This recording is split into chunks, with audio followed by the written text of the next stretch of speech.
విడవలూరు మండలం తుమ్మగుంట గ్రామంలో వెలసి ఉన్న గురునాథ స్వామి శ్రీ అయ్యప్ప స్వామి వారి దేవాలయంలో లక్ష తులసి పూజ, పౌర్ణమి జ్యోతి, అయ్యప్ప స్వాములు పడిపూజ కార్యక్రమాన్ని నిర్వహించారు. ఈ సందర్భంగా వేలాది మంది భక్తులు స్వామివారిని దర్శించుకుని మొక్కులు తీర్చుకున్నారు. ఈ సందర్భంగా వేమిరెడ్డి ప్రభాకర్ రెడ్డి, ప్రశాంతి రెడ్డి ఆధ్వర్యంలో భక్తులకు అన్నదాన కార్యక్రమాన్ని నిర్వహించారు.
సంవత్సరము కార్తీక పౌర్ణమి రోజు భక్తులు వర్షం వచ్చినా కానీ తొందరగా వచ్చేసారు. ఇక్కడ శానిటేషన్ కానీ పరిసరాల ప్రాంతాలు కానీ మాకు తోడుగా వేమిరెడ్డి ప్రశాంతమ్మ గారు సహకారంతో చాలా శుభ్రంగా చేశాము. భక్తులకి అన్ని సౌకర్యాలు ఉండేటట్లుగా చూసుకున్నాము. మరియు వారు సహకారంతో ప్రసాదం వినియోగం చేయటం జరుగుతున్నది. భక్తులు ప్రసాదం స్వీకరించి తీర్థ ప్రసాదం స్వీకరించవలసిందిగా మనవి చేస్తున్నాము.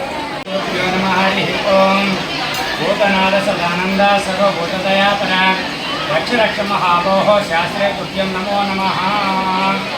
భక్తమహాశైలారా, ఒక 500 సంవత్సరాల క్రితం ఏర్పాటైనటువంటి గ్రామంలో అయ్యప్ప స్వామి గురునాథ స్వామి అనేటువంటి నామంతో గురువృక్షంలో స్వామివారు ఇక్కడ వెలియడం జరిగింది. 500 సంవత్సరాల నుంచి కూడా స్వామివారికి అనునిత్యం అనేక రకాలైనటువంటి పూజలు అభిషేకాలు చేసుకుంటూ భక్తులు ముందుకు పోతున్నారు.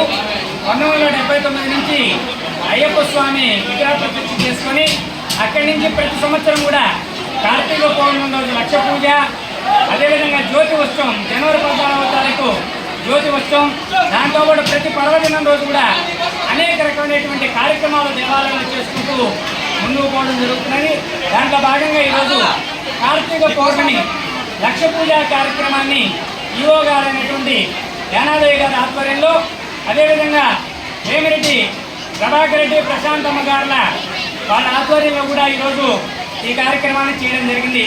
మండలంలోని నాయకులు, అదేవిధంగా భక్తులు, కార్యకర్తలంతా కూడా ఈ కార్యక్రమంలో పాల్పంచుకొని ఈ కార్యక్రమాన్ని దిగ్విజయం చేశారు. భక్తులందరూ కూడా ఎప్పుడైనా కూడా ఈ జరిగేటువంటి లక్ష పూజా కార్యక్రమంలో మండలంలోని ప్రజలు, జిల్లాలోని ప్రజలంతా కూడా స్వామివారి పూజా కార్యక్రమంలో పాల్గొని ఎప్పుడు కూడా స్వామివారి అనుగ్రహాన్ని పొందుతుంటారు. ఈ సంవత్సరం కూడా అలాగే చక్కగా వాన వర్షం పడుతున్నప్పటికీ కూడా వేలాదిగా భక్తులు వచ్చి ఈ కార్యక్రమాన్ని దిగ్విజయం చేశారు. భక్తులకందరికీ కూడా స్వామివారి అనుగ్రహం చేత సకల ఐశ్వర్యాలు, అష్టభోగాలు కలగాలని చెప్పి శ్రీ గురునాథ అయ్యప్ప స్వామిని ప్రార్థన చేసుకుంటూ స్వామియే శరణమయ్యప్ప, స్వామియే శరణమయ్యప్ప, స్వామియే శరణమయ్యప్ప.